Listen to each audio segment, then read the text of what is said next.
Hey everybody, it's Monday night. It's Always Bookin Comedy. How we doing, Marty? Hello, Mark Masters. I'm doing well. How are you, sir? Good, buddy. Uh, Marty, we met out in San Diego. What a hectic night that was. Do you remember that night when you were I do. I do. It was a blur. That was actually funny because, like, what you saw as the hectic part of the night was the relief part of the night for me. Tell us the Because up backstory. until, well, that point, you got to be there for the first show that we did in our new location at 756th Avenue in San Diego's Gaslamp Quarter, down in beautiful San Diego, California. And up until that point, a week earlier, we were around the corner at this large movie theater space that we had moved into and opened July 18th, 2024. Hey Marty, Um, just for background, we're talking about the Yellow Door. I'm sorry, everybody. National, Mark, yeah, yeah, it's okay. Marty I Dundics, thought maybe you everybody. told everybody ahead of my chiming in of my credits Yes, and yes, we how ran a whole how intro important I video, but I think am. there was a glitch. So why don't you give somebody? There's a comedy club called National Lampoon, The Yellow Door. It is a fantastic comedy club with the wonderful brand National Lampoon adorned above it. We're very happy to be working with National Lampoon, legendary comedy brand National Lampoon, on this venture, bringing live comedy um, to our first location in San Diego. Other locations, hopefully to come soon: Los Angeles, Vegas, New York. I think Orlando is on the list. So right now we're in San Diego, and we've been kicking around there for like a year and a half.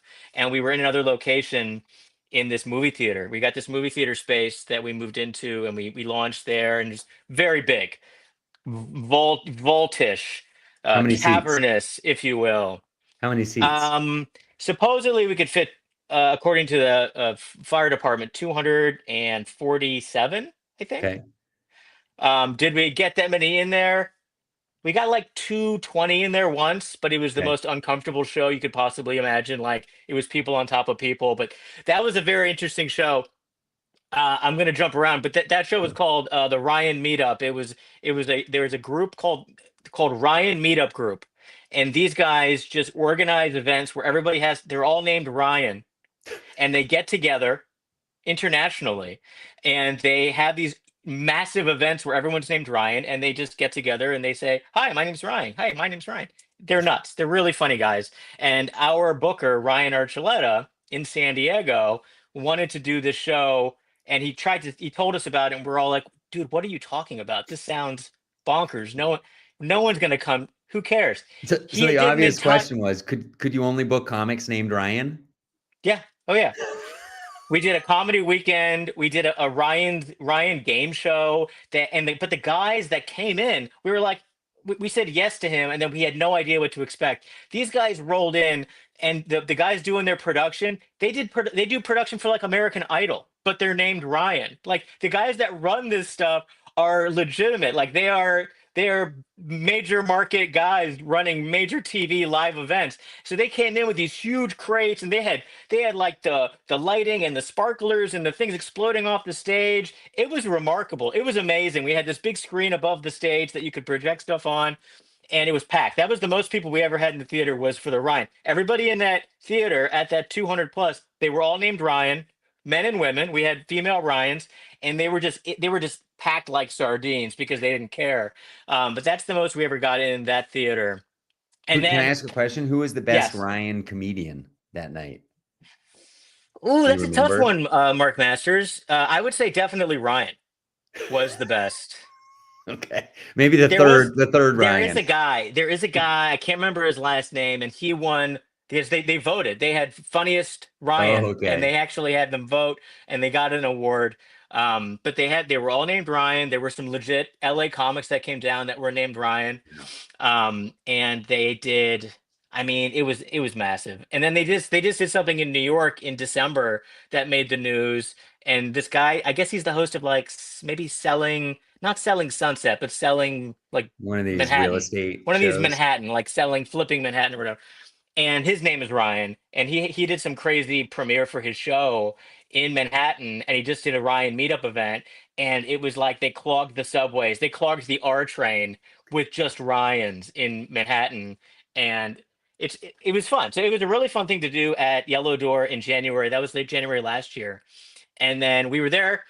The place, it was, you wanted to prompt me for some things that had funny that had happened, and the one thing that happened at that theater the same month as the Ryan thing was New Year's Eve, and the building itself was such a chaotic, multi-use building, many bars, many clubs, loud music, band of music, like party bar type atmosphere.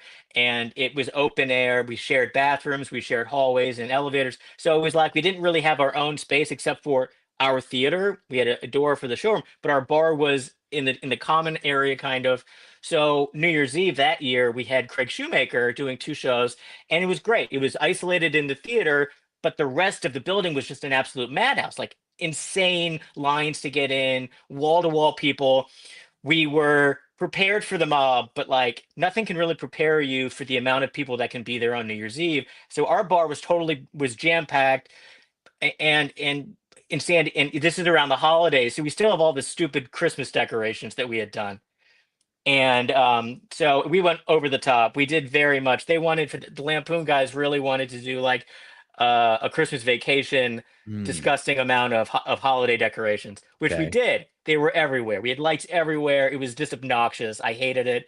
It was such a pain to take down and put up.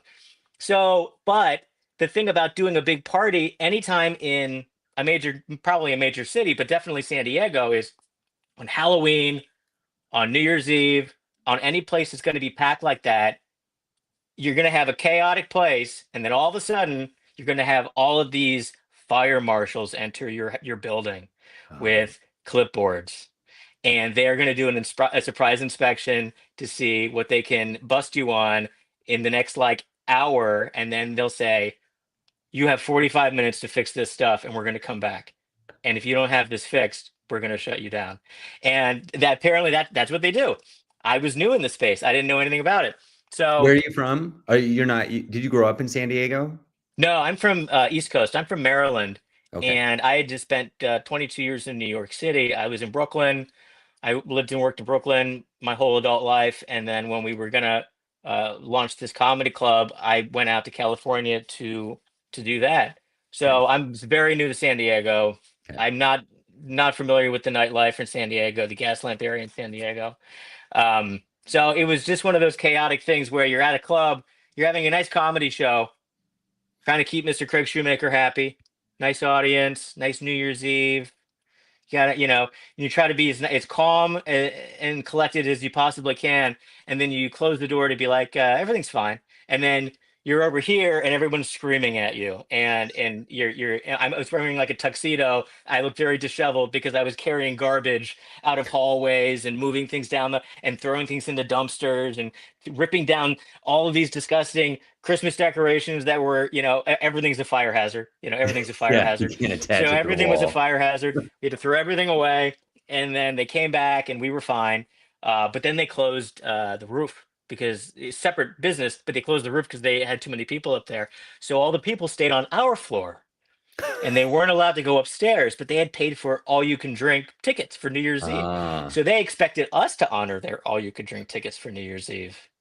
But we're ooh, not going to do that, Mark. no. So we offered them, a hefty discount. They did not like it. And then at the same time, as the fire department and the angry patrons from upstairs, both of the bathrooms flooded and exploded.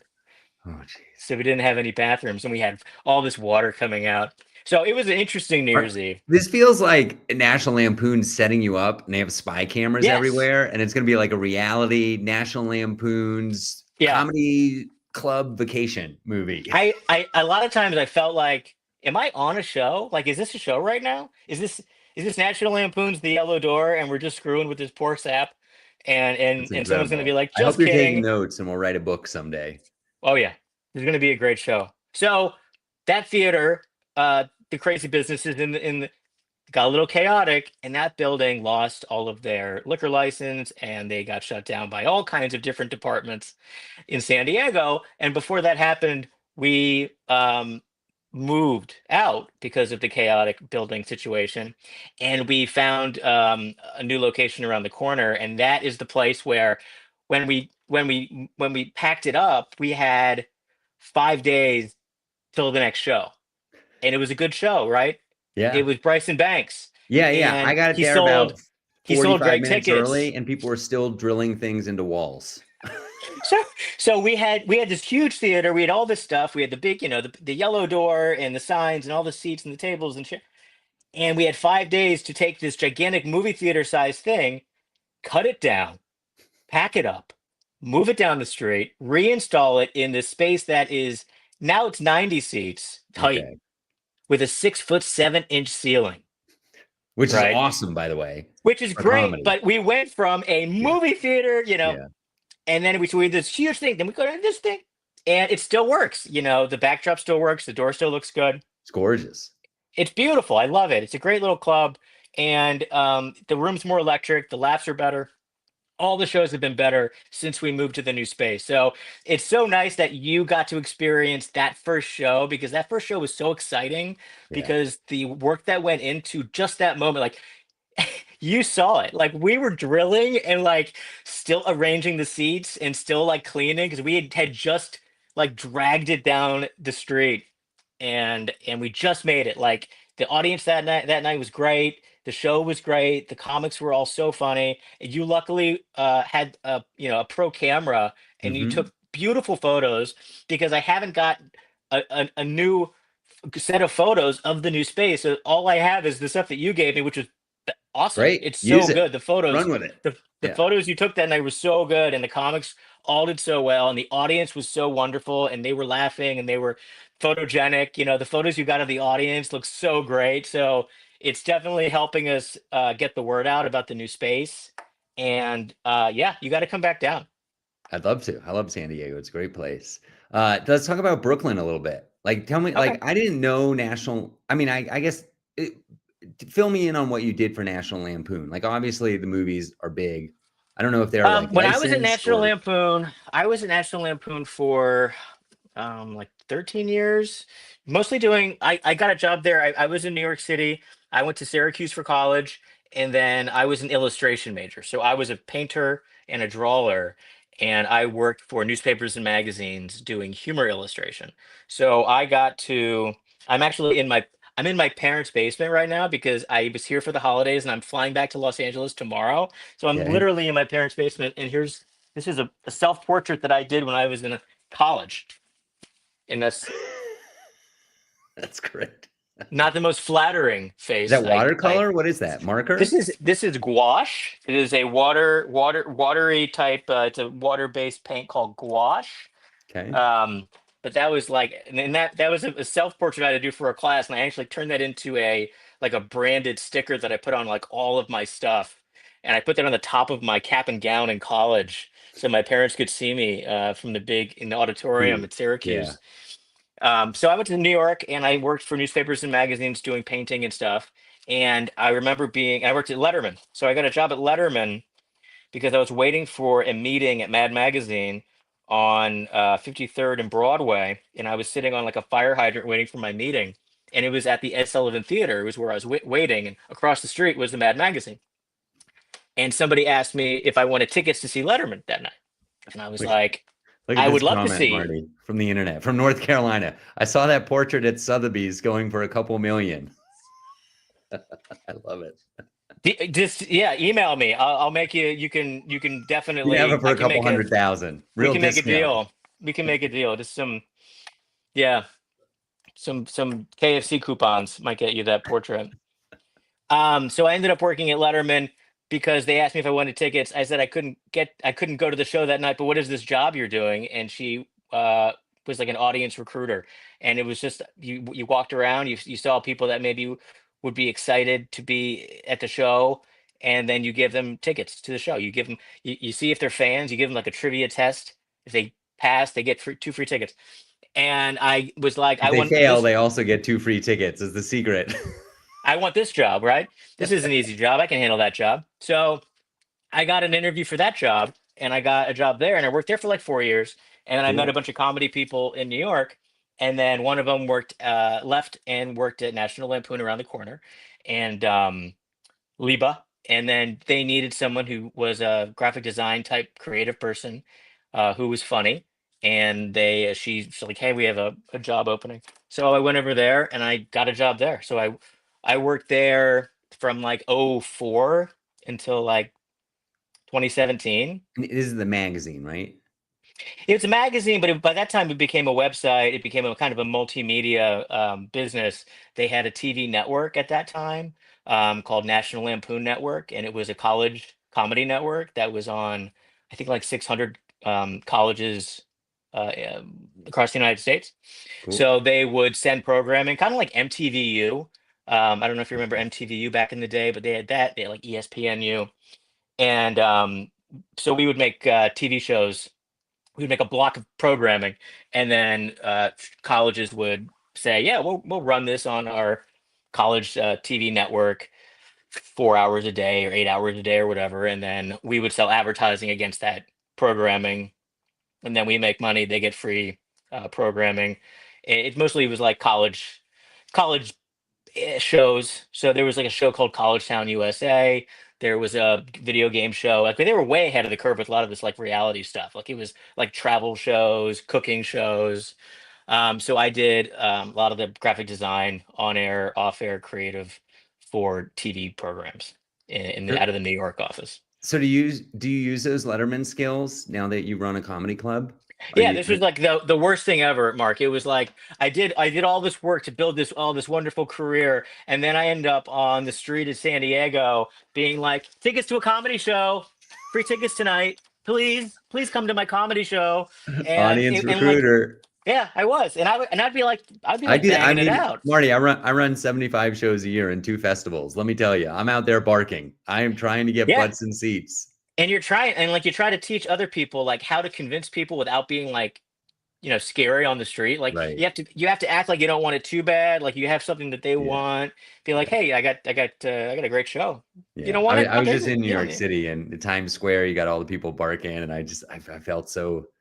Oh That's yeah, a tough. There's just so much to do there, and oh yeah. We would have a lot of because other people, people that were looking for audiences for all of these TV shows would be in the same area as me. Other comedy clubs and stuff who just wanted audiences. So we had different blocks around Times Square that would be like, this is where, your like turf. at, yeah, like this is where the Conan O'Brien people are. This, you know what I mean? So we had areas and other people didn't go there because that was their Yeah, you spot. get beat up. Yeah, I mean, other people just didn't, other comedy clubs, like that's where Broadway Comedy Club goes to, recruit. That's where, and I would be like, because we like work in pairs, and I would always say that this is my corner office, but it was just the street corner, Mark. Right.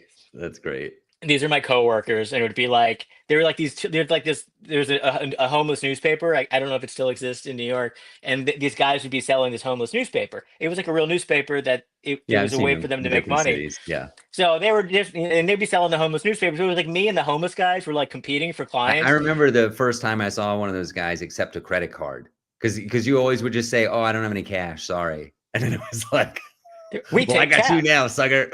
Yeah, we take tap. You can Venmo me now. Yes. And you're like, okay, that's fine.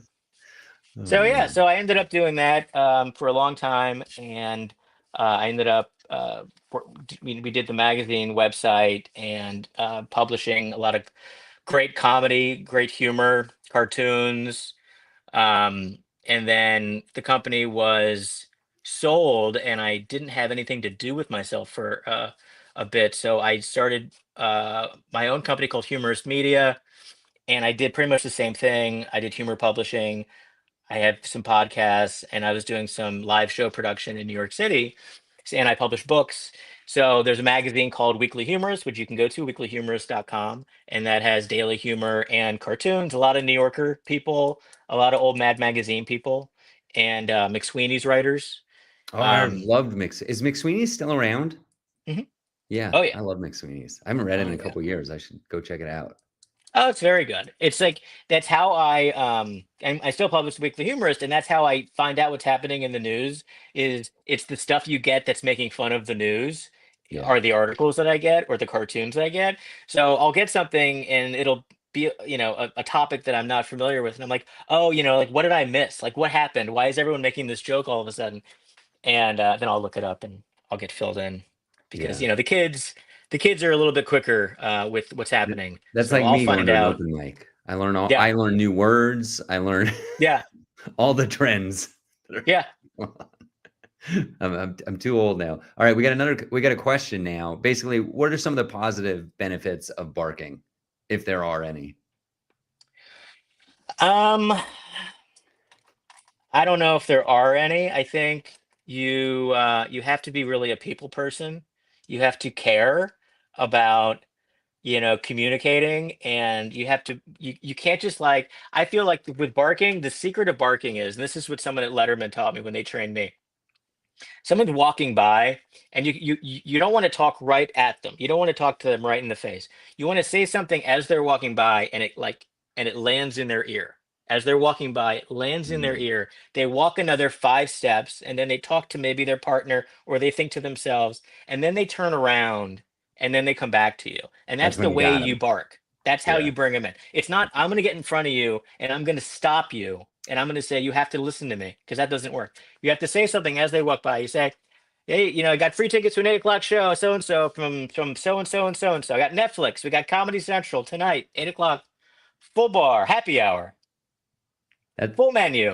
And then yeah, someone's like, because you know what they are out there. There are a bunch of people out there looking for something to do, and they right, don't know, they don't have plans, right? right. Because they're wandering around. So if you're out there and it's like a Friday and it's 7 or it's 8 or it's 9 or it's Saturday, they're wandering around looking for something to do, and you have something for them to do. Yeah. So it's about making that offer and being like, I have it.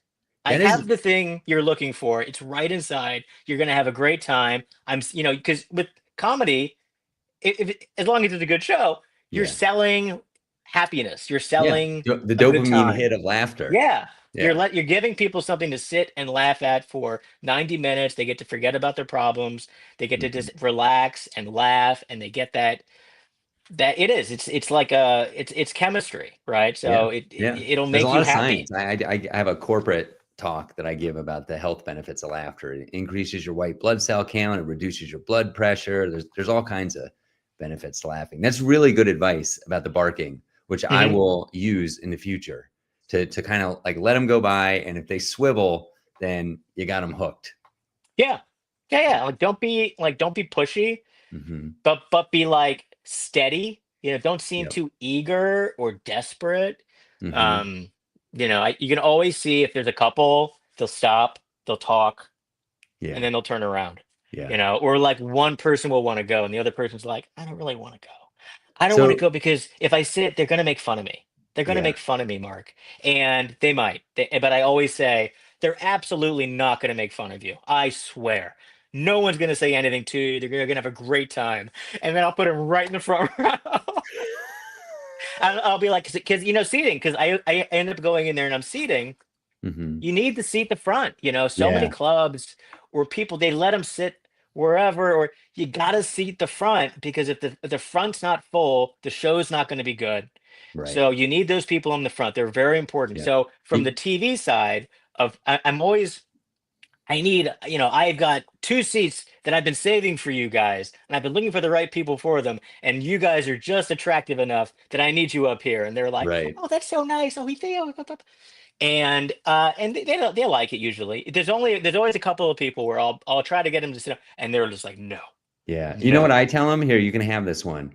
If I'm trying to get them to sit in the front row, I say, actually, from the stage, it's the second row people because of the angle from the comic that are going to get picked on the most. So if you're in the Yeah, front row, you're safe. yeah. It's not always true, but it is. No, no, it's not true at all. It's like saying, if you sit up front or if you sit in the second row, at the Gallagher show, the watermelon's not going to hit you. Yeah, It's I'm not going to hit usually you. producing the show, so sometimes I'll tell a comic, look, the lady in the glasses in the front row, just don't talk to her. Do me a favor and don't talk to her. I promised her nobody would talk to her. And a lot of time, like I don't know how it is at your club, but a lot of the people that I book, they're doing material. They'll talk to the audience a little bit, but they're mostly doing material. So Right, right, right, when I right. tell They an want. audience that look, you're probably not going to get talked to, it's true, Yeah, especially on like shorter showcase spots. Like Yeah. people want to tell their jokes. They don't want to Yeah. ask somebody where they can go to a bar later and ask somebody Right. where they're from. So Yeah. They've got 12 minutes. They want to get through these things. They've yeah, worked really hard on it. yeah, They want to tell their jokes. Like only if exactly. they get completely sidelined Yeah. do they really hop off. Yeah. So But I got a question for you. So mm, you are essentially a startup. You started a comedy club, and you yeah. might be expanding into other markets. What have you learned at the Yellow Door in San Diego? Like what are a couple top things that you've learned that you will bring to another market if you open in a new market that will save you some heartache and energy? I think the thing that everyone's trying to crack is marketing effectively on social media, right? Okay. You know, everything matters, right? It's not just Instagram, it's not just Facebook, it's not just email blasts, but it is all of those things. So I think when we started, I didn't know enough about all the different things you have to constantly do. It's never just one thing. There's no magic bullet to marketing. It's Right. like you have to do everything Yeah. because you never know what thing is going to be the thing that really works that week. Mhm. Maybe other people have dialed it in where all they do is have one ad and they can push that one button and everyone just jumps Oh, in. I wish that I was don't have true. that, right? Yeah. I don't have that. It's like I can't fall asleep on any of the things. You have to do and you have to do it very consistently. It has to be exactly the same time pretty much every week. You have to, you have to do a big email blast at the beginning of the week or on Sunday. What do you have coming up this week? All the shows have to be promoted. And you have to do that again on social media. And then you have to do it again maybe on Thursday. And then you do another one maybe on Friday. And if you're really kind of low where you want to really you do like a 50% off or we're giving away some tickets, Saturday morning, you hit them again. So I think I had never marketed as much on anything as I have now after doing Yellow Door show marketing. Like in New Yeah. York, I Well, did a show. Well, no, in New York, I did a show called Guaranteed Delivery, which I love doing. It was so precious to me. And I would spend so much time organizing one show a month, Mark. I would okay. spend so much time on this one show a month. And then I and then I went to San Diego and I was producing 4 shows a week. And you're just like, how can I possibly keep doing this when doing one show a month was driving me kind of crazy and I was so stressed about the audiences and I don't want to be too pushy. And then you Yeah. you go out and you're doing 4 shows a week and you're like, I'm going to be as pushy as I'm going to be. Yeah. And it's amazing how it's not as pushy as you think, you know? You're not Huh. really being that annoying because Yeah. people only pay attention to like a percentage of what you're Yeah. pushing at them anyway. So what Yeah. seems like 200% to you is like 3% to them because they only catch so little in this Right. world of constant, scrolling on Instagram. So I think that's the thing that I've learned for the next. Like when we start doing like Los Angeles or Vegas, it's going to be like so hard, like so much, harder, faster, more organized, very targeted. Um, really getting the talent to market their own shows is Oh, harder than you think. it's way harder. I mean, the reality is a good comic is doing 10 shows a week, if not more. And Right. it's not, I didn't realize this when I started that you can't just ask a comedian to push your show Right. because they're doing tons of shows. Yeah, So they're like, I got Des Moines. I need to yeah, sell 80 tickets in Des Moines in 2 days. What are you talking about? I don't care about your thing in 4 days. I got this thing in 2 days. yeah, Bother me in 2 days, and I right. get it. So Yeah. you have to give them the tools to share, to repost for your thing. So Oh, it's all nice. about it's on social media. You Make it gotta you easy gotta for you them. yeah you gotta feature them. You gotta tag them. You gotta give them this is the link. This is the link. Please put it in your link tree or whatever. Mhm. So people can really find it and get there. You have to make things so easy and clear for audiences to find where the show is and when it is and be in front of them. So I've been trying, it's all about trying new things. Um, And San Diego is a unique market in the gas lamp because how many comedy clubs are within a 5-minute walk of you? Also something I didn't know when we opened in this location, Mark Masters, I was like, oh, Oh, there's a comedy club a half a block away over here. There's a Laugh Factory. Oh, is that true? Oh, next to the Laugh Factory, there's another comedy club that's been here for 18 years. Oh, okay. Oh, a half a block that way is the number one comedy club in San Diego. Oh, isn't that nice? Oh, so we're in the middle of all of the comedy clubs. But it actually has been sort of nice because there's always comics around. So Um, there's so much talent always flowing from this block to this block to this block and back again. They all hang out. Everyone knows each other. It's a really great comedy community in San Diego. So if you ever need to fill or you need a showcase or you need anyone to go up and do 10 minutes, you always can find a very high quality comedian in about 10 minutes who is going to be about 20 feet away from your club at any given time. So that's been great. There's a lot of audience in San Diego because of the it's a very very packed convention center, vacation weekend, bachelorette, bachelor party type spot. It's very like New Orleansy. It's very Bourbon yeah, Streety. So it has that kind of amount of tourism. So the people that we're getting, a lot of them are locals, but many are not. Many are people who are just coming in. So it's not like there's too many. There's a lot of comedy clubs, but there's also a lot of audience. So right. that's great. It's a lot like, in New York City, there's tons of people.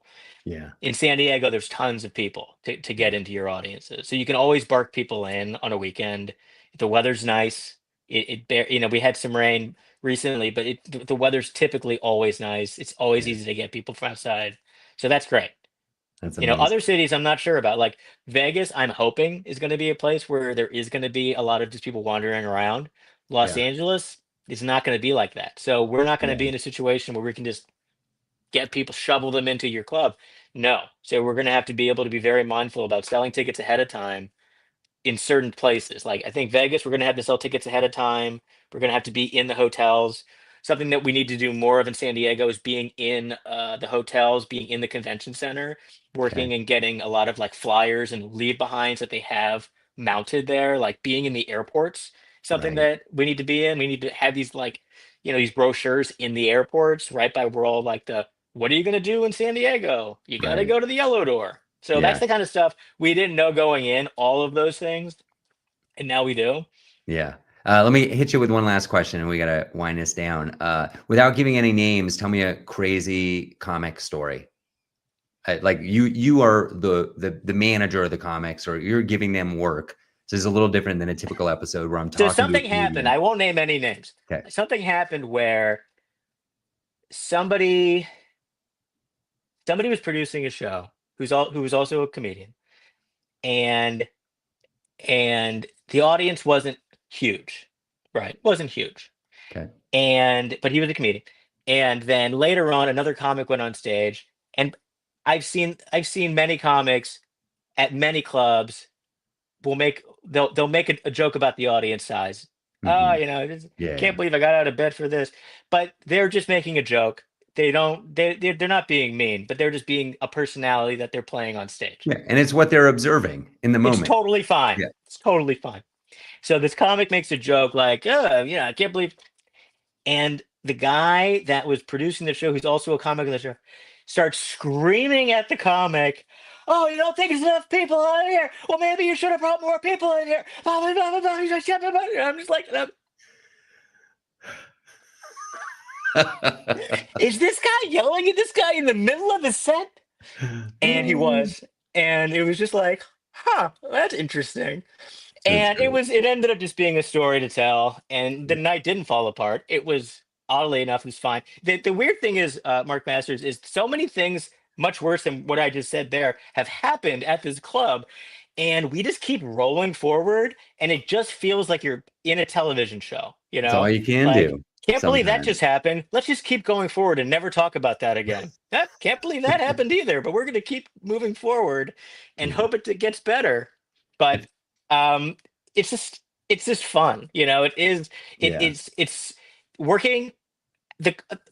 The location of a comedy club is so dramatic. It's such less. It's a dramedy. It's I was just gonna so say something it's about so much that. less funny than it is gripping. Like Yeah, I've never had more drama in my life than working Yeah. at a comedy club. I know I could tell in just a couple minutes watching you in the middle of all this drama and pressure, but a huge smile on your face. Like you Yeah, like this stuff. You're uniquely yeah, suited to be in that role. So I hope you I get to do open like a it. couple more clubs and become a I real feel titan. very much they need like a Kermit the Frog character in the middle of the chaos, and I've always put myself in that position, and I kind of just like let it kind of wash over me. Like I feel comfortable being around all the craziness, but Yeah, I try to keep myself as boring as possible. that's great. So Marty, if people are visiting San Diego, California, and they want Yeah. some great comedy, where do they go?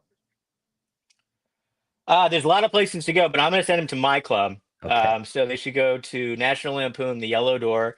That's Okay. NL Yellow Door on all platforms, nlyellowdoor.com. Check it out. Go to a show. We have a whole schedule that's all the way through Comic-Con weekend, which is the biggest weekend in San Diego, which is in mid-July. We've got Jennifer Sturger, who's very funny, very beautiful, has tons of Comic-Con cosplay stuff, and she's bringing a whole bunch of talented comedy friends from Los Angeles down for I think a whole weekend of shows for Comic-Con. So that's going to be in July, but from now until July we have a full schedule. So check out the schedule online at Amazing. nlyellowdoor.com. Is there a website?